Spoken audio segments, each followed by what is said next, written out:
How's it going, guys? Welcome back to Comic Book History Today, and today we're going to be going over Marc Spector Moon Knight by Jed McKay. I love this series already. I can't wait for the rest of it, and I'm just going to say this is an amazing start to the series. So jumping right in, this starts with Marc in an office on day 8, and he's talking to his boss, Mr. Smith, who is really Raoul Bushman, and this is Moon Knight's arch enemy. He was there on the scene whenever Moon Knight became Moon Knight, and he's the reason that he kind of did. And so they're there discussing Marc's job when he says, I think you'd have to agree that we've given you every opportunity to succeed here, haven't we?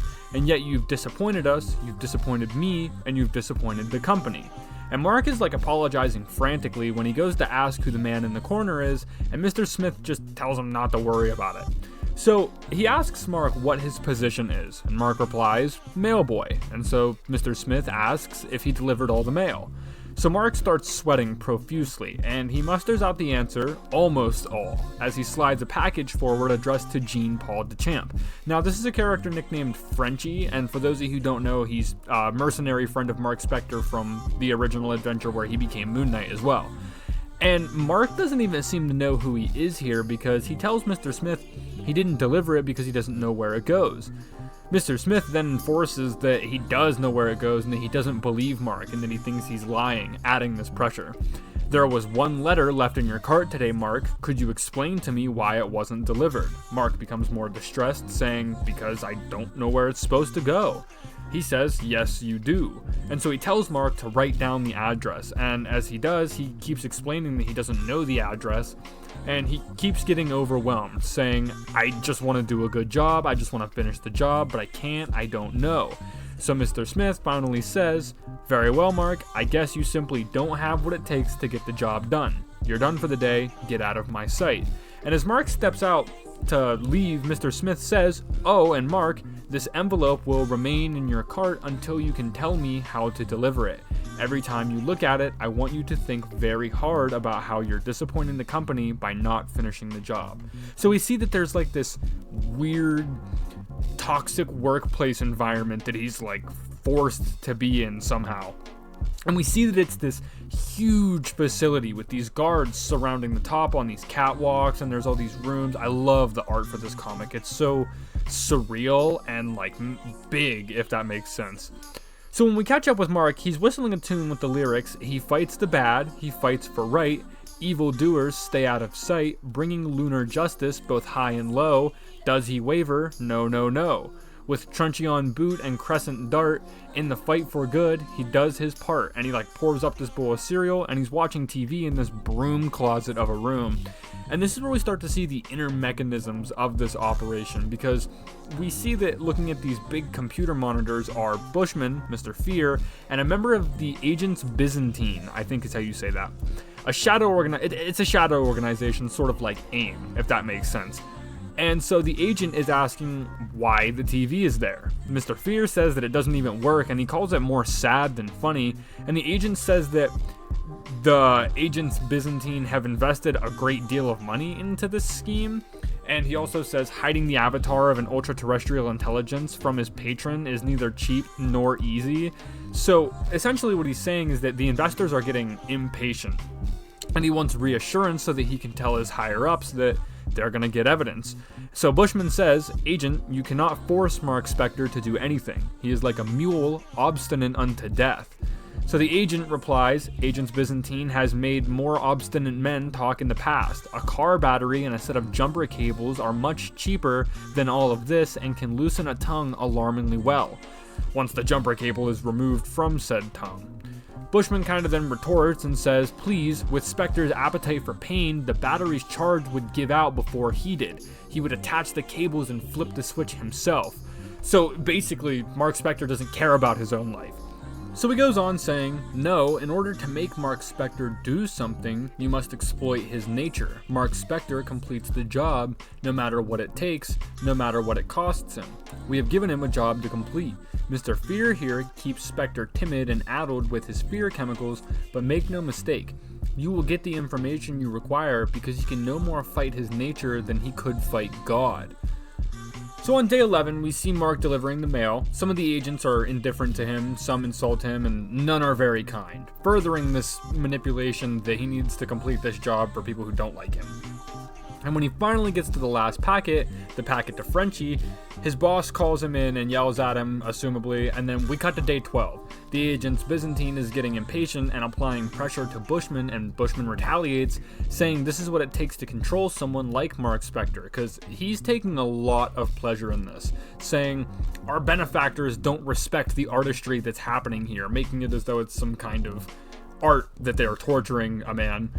Because make no mistake, there is a gain or a result that Agent Byzantine is looking for here, but Bushman is in it for the sport. He hates Marc Spector, and he even says when Mr. Fear asks him if he even cares about getting the information, not particularly, no. Do not misunderstand me, I will enjoy the moment of Marc Spector breaking, possibly more than I've enjoyed anything, but I am savoring this degradation. And Mr. Fear takes the wind out of his sails by saying, well, don't enjoy it too long because I've been having to up his dosage of fear chems every day. We're on a timeline, either he breaks or we end up overdosing him. Because he should not be fighting these doses. I mean, this really upsets Bushman, and he acts like he actually can't figure out how to break Marc Spector. So on day 15, as Marc is delivering the mail, a voice chimes in, and it says, you're in a spot, chum, make no mistake, Mr. Smith's going to keep on treating you like this if you don't stand up for yourself. But Marc replies to it and says, I can't stand up to Mr. Smith, he's my boss. And he steps over to the water fountain to cool off and get a drink, but the voice continues by saying, he's a bully, Marc, and bullies only understand one thing, violence. And a cartoon Moon Knight appears beside him, and I love the art style here, the way that they draw this Moon Knight. I think it's really funny because it's the one pulled from his TV that he's like hallucinating and stuff, but I love the art style there and the difference. But this is Marc Spector at his core. The Moon Knight personality is a way for him to dissociate and escape reality because remember, he does struggle with dissociative identity disorder. So when Moon Knight manifests, it's like a way for Marc to empower himself, and for those that stand against him, that's not something you want. So on day 17, Mr. Fear says, the dosage is getting too high, he's talking to himself all the time now. But Bushman says to increase the dose more, and Mr. Fear says, do that, his brains start leaking out of his ears, which I am totally fine with if it didn't also mean Agent Byzantine then being on my ass. I'm not crossing an entire super terrorist organization. So, just then, one of the agents comes in saying that one of the guards has actually been killed and that they've been breached.